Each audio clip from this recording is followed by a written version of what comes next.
السلام علیکم ناظرین محمود بن احمد کو سعدیہ مل گئی تو اس نے اس لڑکی کے ساتھ بھی ایسی باتیں کی جن سے اسے گاؤں اور گرد و پیش کے علاقے کے لوگوں کے خیالات کا علم ہو سکتا تھا۔ اس نے سعدیہ کے گاؤں کی مسجد کے امام کے متعلق خاص طور پر پوچھا تھا۔ اسے یہ سن کر بہت خوشی ہوئی تھی کہ اس گاؤں کا امام سلطان ایوبی کا مرید اور اسلام کا لمبردار ہے۔ اس نے اسی مسجد کو اپنا ٹھکانہ بنانے کا فیصلہ کر لیا۔ وہ مسجد میں گیا اور امام سے ملا۔ اپنا جھوٹا تعارف کرا کے اس نے کہا کہ وہ مذہبی علم کی تلاش میں مرا مرا پھر رہا ہے۔ امام نے اسے تعلیم دینے کا وعدہ کیا اور اسے مسجد میں رہنے کی پیشکش کی۔ محمود مسجد میں قید نہیں ہونا چاہتا تھا۔ اس نے امام سے کہا کہ وہ 2-3 روز بعد اپنے گھر جایا کرے گا۔ اس نے امام کو بھی اپنا نام نہیں بتایا تھا۔ امام نے اس سے نام پوچھا تو اس نے کچھ اور نام بتا دیا۔ یہ پوچھا کہ وہ کہاں کا رہنے والا ہے تو اس نے کسی اور سرحدی گاؤں کا نام بتا دیا۔ امام مسکرایا اور آہستہ سے بولا، محمود بن احمد، مجھے خوشی ہوئی کہ تم اپنے فرائض سے بے خبر نہیں۔ سکندریہ کے مسلمان فرض کے پکے ہوتے ہیں۔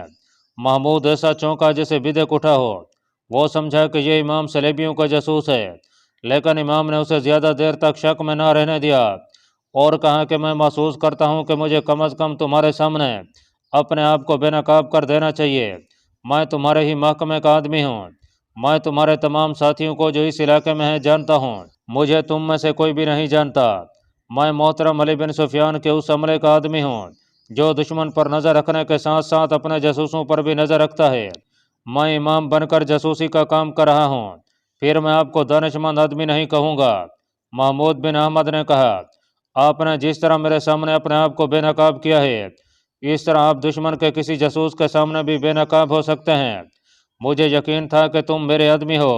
امام نے کہا، ضرورت ایسی آ پڑی ہے کہ تمہیں اپنا اصلی روپ بتانا ضروری سمجھا۔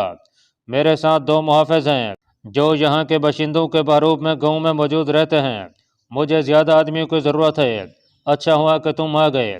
اس گاؤں میں دشمن کے تخریب کار آ رہے ہیں۔ تم نے اس آدمی کے متعلق سنا ہوگا جس کے متعلق مشہور ہو گیا ہے کہ وہ مستقبل کے اندھیرے کی خبر دیتا ہے اور مرے ہوں کو زندہ کرتا ہے۔ یہ گاؤں بھی اس کی اندیکھی کرامات کی زد میں آ گیا ہے۔ میں نے گاؤں والوں کو شروع میں بتایا تھا کہ یہ سب جھوٹ ہے اور لاشوں میں کوئی انسان جان نہیں ڈال سکتا، مگر اس کی شہرت کا جادو اتنا سخت ہے کہ لوگ میرے خلاف ہونے لگے ہیں۔ میں سنبھل گیا کیونکہ میں اس مسجد سے نکلنا نہیں چاہتا۔ مجھے ایک اڈے اور ٹھکانے کی ضرورت ہے۔ یہاں کے گمراہ کیے ہوئے لوگوں کو اسلام کا سیدھا راستہ بھی دکھانا ہے۔ 15-20 روز گزرے، رات کو 2 آدمی میرے پاس ہے۔ میں اکیلا تھا۔ ان دونوں کے چہروں پر نقاب تھے۔ انہوں نے مجھے دھمکی دی کہ میں یہاں سے چلا جاؤں۔ میں نے انہیں کہا کہ میرا اور کوئی ٹھکانہ نہیں۔ انہوں نے کہا کہ اگر یہاں رہنا چاہتے ہو تو درس بند کر دو اور اس کی باتیں کرو جو آسمان سے آیا ہے اور خدا کا سچا مذہب لایا ہے۔ میں دونوں کا مقابلہ کر سکتا تھا۔ ہتھیار ہر وقت اپنے پاس رکھتا ہوں، لیکن میں لڑ کر قتل کر کے یا قتل ہو کر اپنا فرض پورا نہیں کر سکتا تھا۔ میں نے عقل سے کام لیا اور انہیں یہ تاثر دیا کہ آج سے وہ مجھے اپنا آدمی سمجھے۔ انہوں نے کہا کہ اگر وہ ان کی باتوں پر عمل کرے گا تو اسے ایک انعام یہ ملے گا کہ اسے قتل نہیں کیا جائے گا، اور دوسرا یہ کہ اسے اشرفیاں دی جائیں گی۔ پھر آپ نے اپنے وعظ اور خطبے کا رنگ بدل دیا ہے۔ محمود نے پوچھا، کسی حد تک؟ امام نے جواب دیا، میں اب دونوں قسم کی باتیں کرتا ہوں۔ مجھے اشرفیوں کی نہیں، اپنی جان کی ضرورت ہے۔ میں اپنا فرض ادا کیے بغیر مرنا نہیں چاہتا۔ میں گاؤں سے باہر جا کر تمہیں یا تمہارے کسی ساتھی کو ڈھونڈنا بھی نہیں چاہتا، کیونکہ اس کی جان بھی خطرے میں پڑ جاتی۔ خدا نے خود ہی تمہیں میرے پاس بھیج دیا ہے۔ میرے محافظ اس رات میرے پاس نہیں تھے۔ اب تم ہی میرے ساتھ رہو۔ تم میرے شاگرد کی حیثیت سے میرے ساتھ رہو گے۔ تم سیدھی سادی گواروں کی سی باتیں کیا کرنا۔ گاؤں میں 4-5 آدمی ایسے ہیں جو ہمارا ساتھ دے سکتے ہیں۔ اگر ہمیں قریب کوئی سرحدی دستہ مل جائے تو ہمارا مقصد پورا ہو سکتا ہے، مگر ہمارے سرحدی دستوں کے کسی کماندار پر بھروسہ کرنا بڑا خطرناک ہے۔ دشمن نے اشرفیوں اور عورتوں سے انہیں اپنے ساتھ ملا لیا ہے۔ وہ تنخواہ ہمارے خزانے سے لیتے اور کام دشمن کا کرتے ہیں۔ محمود بن احمد اس کے پاس رک گیا۔ اسی روز امام نے اسے اپنے 2 محافظوں سے ملا دیا۔ شام کو جب سعدیہ مسجد میں امام کے لیے کھانا لے کر آئی تو محمود کو دیکھ کر ٹھٹک گئی اور مسکرائی۔ محمود نے پوچھا، میرے لیے کھانا نہیں لاؤ گی؟ سعدیہ کھانا امام کے حجرے میں رکھ کر دوڑی گئی اور روٹی کے ساتھ ایک پیالے میں بکریوں کا دودھ بھی لے آئی۔ وہ چلی گئی تو امام نے محمود سے کہا، یہ علاقے کی سب سے زیادہ خوبصورت لڑکی ہے۔ ذہین بھی ہے اور کم عمر بھی، اس کا سودا ہو رہا ہے۔ سودا یا شادی؟ سودا۔ امام نے کہا، تم جانتے ہو کہ ان لوگوں کی شادی دراصل سودا ہوتا ہے، مگر سعدیہ کا سیدھا سودا ہو رہا ہے۔ ہمیں اس کے متعلق پریشان نہیں ہونا چاہیے تھا، لیکن خریدار مشکوک ہیں، وہ یہاں کے رہنے والے نہیں۔ یہ وہی لوگ معلوم ہوتے ہیں جو مجھے دھمکی دے گئے ہیں۔ تم اچھی طرح سمجھ سکتے ہو کہ وہ اس لڑکی کو اپنے رنگ میں رنگ کر ہمارے خلاف استعمال کریں گے، اس لیے اسے بچانا ضروری ہے، اور اس لیے بھی اسے بچانا ضروری ہے کہ یہ لڑکی مسلمان ہے۔ ہمیں سلطنت کے ساتھ ساتھ سلطنت کی بچیوں کی عصمت کی حفاظت بھی کرنی ہے۔ مجھے امید ہے کہ یہ سودا نہیں ہو سکے گا۔ سعدیہ کے باپ کو میں نے اپنا مرید بنا رکھا ہے، لیکن وہ غریب اور تنہا آدمی ہے اور رسم و رواج سے بھاگ بھی نہیں سکتا۔ بہرحال سلطنت اور سعدیہ کی عصمت کے محافظ ہمارے سوا اور کوئی نہیں۔ اس کے بعد محمود امام کا شاگرد بن گیا۔ دن گزرنے لگے اور اس کی ملاقاتیں سعدیہ کے ساتھ ہونے لگیں۔ لڑکی چراہ گاہ میں چلی جاتی اور محمود وہاں پہنچ جاتا تھا۔ ان کی بے تکلفی بڑھ گئی تو محمود نے سعدیہ سے پوچھا کہ وہ کون لوگ ہیں جو اسے خریدنا چاہتے ہیں۔ سعدیہ انہیں نہیں جانتی تھی، اس کے لیے وہ اجنبی تھے۔ انہوں نے اسے اس طرح آ کر دیکھا تھا جس طرح گائے بھینس کو خریدنے سے پہلے دیکھا جاتا ہے۔ ایک روز اس نے محمود سے پوچھا، تم مجھے خرید نہیں سکتے؟ خرید سکتا ہوں، محمود نے کہا، لیکن میں جو قیمت دوں گا وہ تمہارے باپ کو منظور نہیں ہوگی۔ کتنی قیمت دو گے؟ میرے پاس دینے کے لیے اپنے دل کے سوا کچھ بھی نہیں، محمود بن احمد نے جواب دیا۔ سعدیہ نے کہا، تم ٹھیک کہتے ہو کہ میرے باپ کو یہ قیمت منظور نہیں ہوگی، لیکن میں تمہیں یہ بتا دوں کہ میرا باپ مجھے بیچنا بھی نہیں چاہتا۔ اس کی مجبوری یہ ہے کہ وہ غریب ہے اور اکیلا ہے، میرا کوئی بھائی نہیں۔ میرے خریداروں نے میرے باپ کو دھمکی دی ہے کہ اس نے ان کی قیمت قبول نہ کی تو وہ مجھے اغوا کر لیں گے۔ تمہارا باپ اتنی زیادہ قیمت کیوں قبول نہیں کرتا؟ محمود نے پوچھا۔ لڑکیوں کو بیچنے کا تو یہاں رواج ہے، باپ کہتا ہے کہ وہ لوگ مسلمان نہیں لگتے۔ سعدیہ نے کہا، میں نے بھی باپ سے کہہ دیا ہے کہ میں کسی غیر مسلم کے پاس نہیں جاؤں گی۔ اس نے بےتاب ہو کر کہا، اگر تم مجھے اپنے ساتھ لے جانے کے لیے تیار ہو تو میں بھی تمہارے ساتھ چل پڑوں گی۔ میں تیار ہوں، محمود نے کہا۔ تو چلو، سعدیہ نے کہا۔ نہیں، محمود کے منہ سے نکل گیا، میں اپنا فرض پورا کیے بغیر کہیں بھی نہیں جا سکتا۔ کیسا فرض؟ سعدیہ نے پوچھا۔ محمود بن احمد چونکا، وہ سعدیہ کو نہیں بتا سکتا تھا کہ اس کا فرض کیا ہے۔ محمود کو اچانک یاد آ گیا، اس نے کہا کہ میں امام سے مذہبی تعلیم لینے آیا ہوں، اس کی تکمیل کے بغیر میں کہیں نہیں جاؤں گا، اس وقت تک مجھے معلوم نہیں کہاں پہنچا دیا جائے گا۔ سعدیہ نے کہا۔ محمود فرض کو ایک لڑکی پر قربان کرنے پر آمادہ نہ ہو سکا۔ اس کے دل میں یہ شک بھی پیدا ہوا کہ یہ لڑکی دشمن کی جاسوس بھی ہو سکتی ہے جسے اسے بیکار کرنے کے لیے استعمال کیا جا رہا ہے، لہذا اس نے سعدیہ کے متعلق چھان بین کرنا ضروری سمجھا۔ ناظرین، سلطان صلاح الدین ایوبی کی فوج قاہرہ سے 8-10 میل دور تھی۔ اسے بتا دیا گیا تھا کہ فوج مشتعل ہے اور مصر کی فوج پر ٹوٹ پڑے گی۔ سلطان ایوبی نے وہاں پڑاؤ کا حکم دے دیا اور سپاہیوں میں گھومنے پھرنے لگا۔ وہ خود سپاہیوں کے جذبات کا جائزہ لینا چاہتا تھا۔ وہ ایک سوار کے پاس رکا تو کئی سوار اور پیادہ اس کے گرد جمع ہو گئے۔ اس نے ان کے ساتھ غیر ضروری سی باتیں کیں تو ایک سوار بول پڑا۔ اس نے پوچھا، گستاخی معاف سالار اعظم، یہاں پڑاؤ کی ضرورت نہیں تھی، ہم شام تک قاہرہ پہنچ سکتے تھے، تم لوگ لڑتے لڑتے آئے ہو۔ سلطان ایوبی نے کہا، میں تمہیں اس کھلے صحرا میں آرام دینا چاہتا ہوں، ہم لڑتے آئے ہیں اور لڑنے جا رہے ہیں۔ سوار نے کہا، لڑنے جا رہے ہیں؟ سلطان ایوبی نے انجان بنتے ہوئے پوچھا، میں تو تمہیں قاہرہ لے جا رہا ہوں جہاں تم اپنے دوستوں سے ملو گے، وہ ہمارے دشمن ہیں۔ سوار نے کہا، اگر یہ سچ ہے کہ ہمارے دوست بغاوت کرنے پر تلے ہوئے ہیں تو وہ ہمارے دشمن ہیں۔ ہمیں کمانداروں نے قاہرہ کے سارے حالات بتا دیے ہیں، ہمارے ساتھی شوبک اور کرک میں شہید ہوئے ہیں، ہمارے ساتھی قلعے کی دیواروں سے دشمن کی پھینکی ہوئی آگ میں زندہ جل گئے ہیں، قبلہ اول پر کافروں کا قبضہ ہے اور ہماری فوج قاہرہ میں بیٹھی عیش کر رہی ہے، آپ کے خلاف بغاوت کی تیاری کر رہی ہے، جنہیں شہیدوں کا پاس نہیں۔ ہم غداروں کی گردنیں اپنے ہاتھوں سے کاٹیں گے، ہم انہیں اپنے ہاتھوں سزا دیں گے۔ اور پھر ایسا شور بپا ہو گیا کہ ساری فوج وہاں جمع ہو گئی۔ صلاح الدین ایوبی کے لیے اس جوش و خروش پر قابو پانا مشکل ہو گیا۔ وہ سپاہیوں کے جوش اور جذبے کو سرد کر کے ان کا دل بھی نہیں توڑنا چاہتا تھا۔ اس نے انہیں صبر و تحمل کی تلقین کی، کوئی حکم نہ دیا، اپنے خیمے میں گیا، مشیروں اور نائبین کو بلا کر کہا، یہ فوج اگلے حکم تک یہیں پڑاؤ کرے گی۔ اس نے کہا، میں نے دیکھ لیا ہے کہ خانہ جنگی ہوگی، فوج کا آپس میں ٹکرا جانا دشمن کے لیے فائدہ مند ہوتا ہے۔ میں آج رات کہہ جا رہا ہوں، کسی کو معلوم نہ ہو سکے کہ میں یہاں نہیں ہوں۔ سپاہیوں کے جوش کو سرد کرنے کی بھی کوشش نہ کی جائے۔ اس نے ضروری احکام اور ہدایات دے کر کہا، ہماری قاہرہ والی فوج جو بغاوت پر آمادہ ہے، میری نظر میں بے گناہ ہے، اور ہماری قوم کے وہ نوجوان جو جوئے اور ذہنی عیاشی کے عادی ہوتے جا رہے ہیں، وہ بھی بے گناہ ہیں۔ فوج کو ہمارے اعلیٰ حکام نے غلط باتیں بتا کر بھڑکایا ہے۔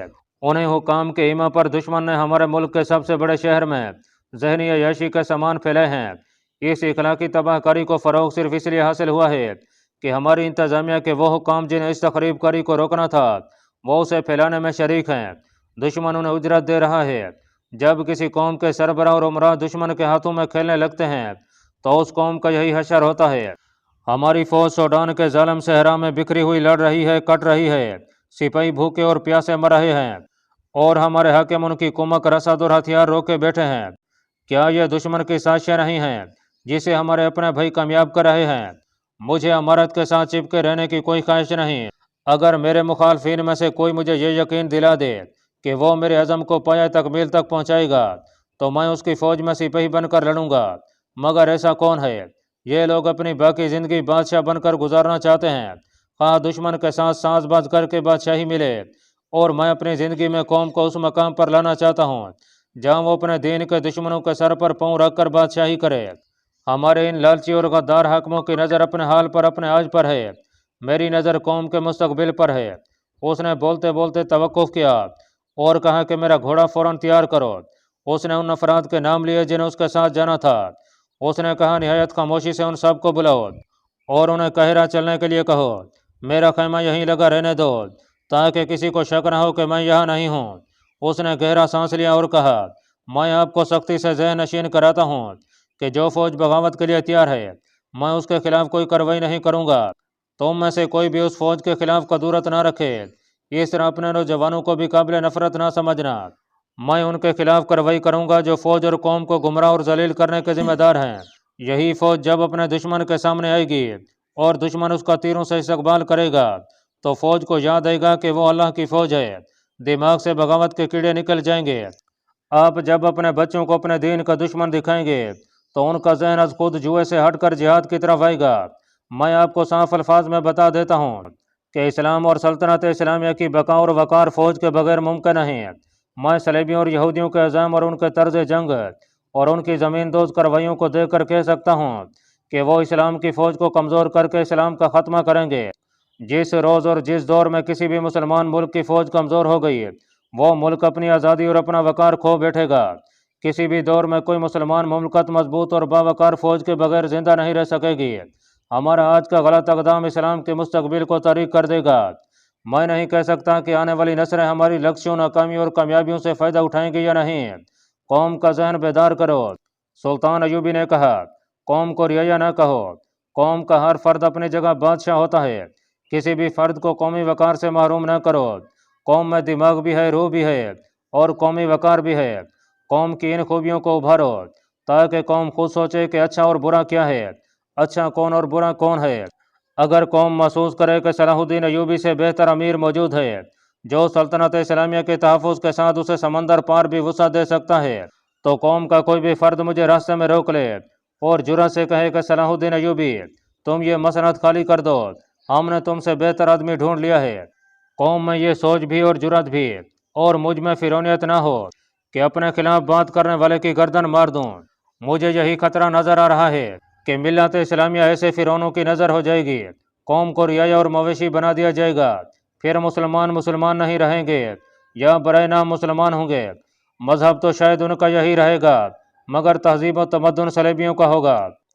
ناظرین، اتنے میں ایک محافظ نے اندر آ کر بتایا کہ گھوڑا تیار ہے اور جن 3-4 نائب سالاروں کو بلایا گیا تھا وہ بھی آ گئے ہیں۔ سلطان ایوبی نے اپنے ساتھ 4 محافظ لیے۔ باقی محافظ دستے سے کہا کہ وہ اس کے خالی خیمے پر پہرا دیتے رہیں اور کسی کو پتہ نہ چلنے دے کہ وہ یہاں نہیں ہے۔ اس نے اپنے ساتھ جانے والے عملے سے کہا کہ وہ خاموشی سے فلاں جگہ پہنچ جائیں، وہ ان سے آ ملے گا۔ اس نے اپنا قائم مقام مقرر کیا اور باہر نکل گیا۔ صحرا طریق تھا، 14 گھوڑے سر پر دوڑے جا رہے تھے۔ صلاح الدین ایوبی طریقی چھٹنے سے پہلے قاہرہ پہنچ جانا چاہتا تھا۔ علی بن سفیان کو اس نے اپنے ساتھ رکھا تھا۔